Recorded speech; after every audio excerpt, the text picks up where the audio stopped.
So this is what a typical thrust stage would look like today. Again, there's no arc and the things that we normally are used to seeing, which when we talk about proscenium, we'll talk about that. I like to teach my students throughout history how the arena was the first, and then we kind of moved to the thrust and then the proscenium. But again, you have audience members on all three sides, and then you have the singular platform in the middle. Minimal set, minimal scenery. So this is a 3/4 thrust stage. This is one of my productions. This was The Wolves at Horizon Theater in Atlanta, and we performed it on a 3/4 thrust. So you had audience members on all three sides here. All of Horizon's shows are like that. And then we kind of use the back wall. Obviously, with the Wolves, if you don't know anything about the Wolves, it is it takes place at soccer practice, so no set is really required. So we just covered the stage in turf, and then we built this ramp on the back here that the actors could use to kick balls against. So the balls would roll back, so it was the balls would stay in play. And then we obviously built some extra reinforcements in case one of the balls got away from one of the actors. But this was a really unique experience to direct. Again, consistently moving throughout. This show is a little bit easier to direct in a 3/4 thrust because it is a soccer game, and so they had to keep moving.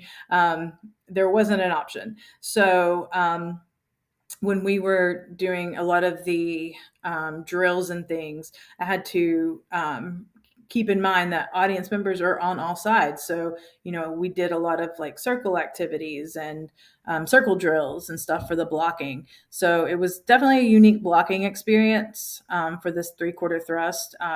But it is beautiful when it all comes together. So this is a traverse stage. It is a unique experience. With a traverse stage, you only have audience members on two sides. So it would be like if you were going to go see a fashion show. It is a very unique experience. One theater that does it a lot in Atlanta is Actors Express. This is a picture from their production of Rent. So you just had audience members here and here.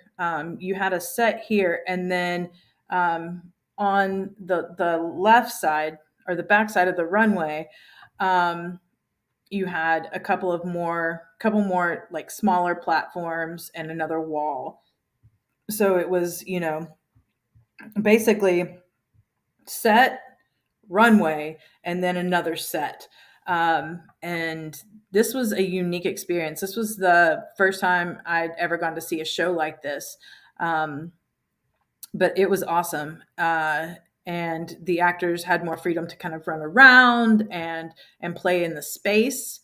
And I'd seen Rent many times before, and it's the normal like it's a proscenium, scaffolding, and this was different, and you felt like you were a lot more part of the production than seeing it on a proscenium. Like you felt like you were living that bohemian style lifestyle with them. So I really enjoyed that, even though it was minimalistic. I thought it worked really well, and they've done a couple more shows like this. They did the Crucible that I remember going to see.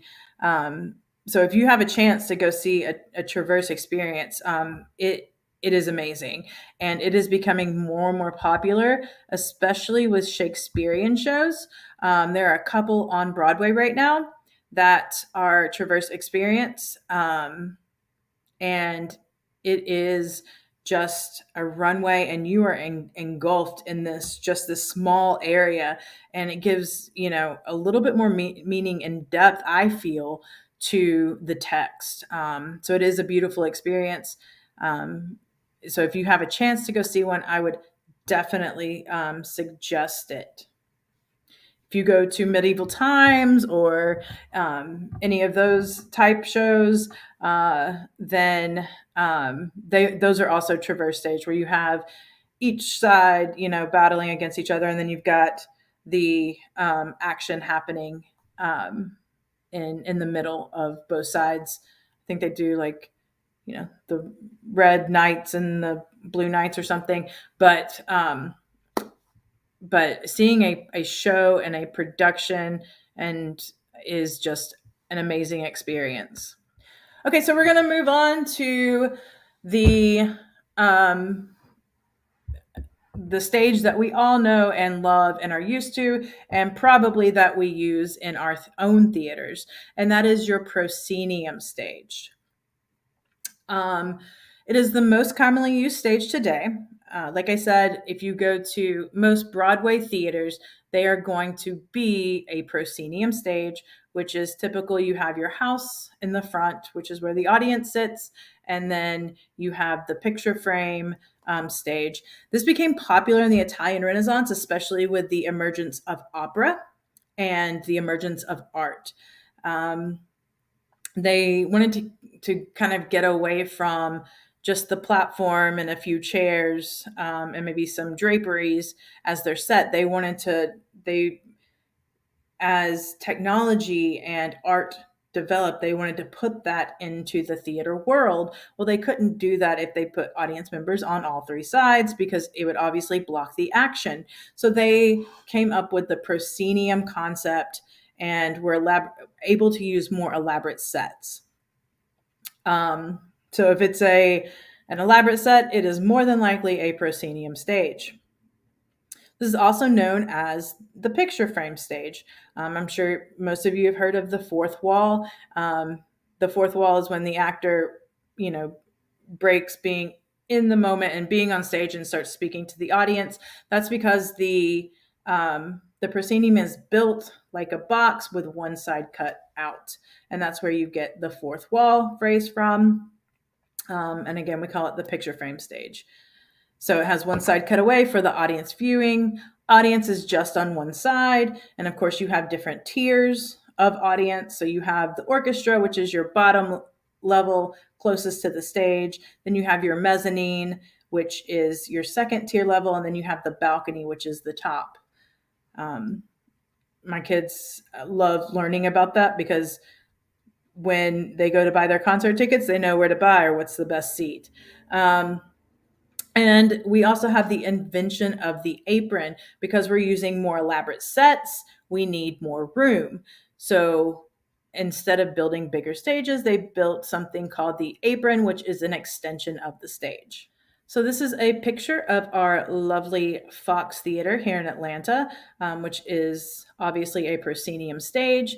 And like I said, you have the orchestra down here. Then you have the mezzanine, which is your second tier, and then you have your balcony. The Fox does give private tours, so if you get a chance, I definitely suggest doing that so that you can see all the history of how the Fox came to be. This is a picture of the Music Box on Broadway.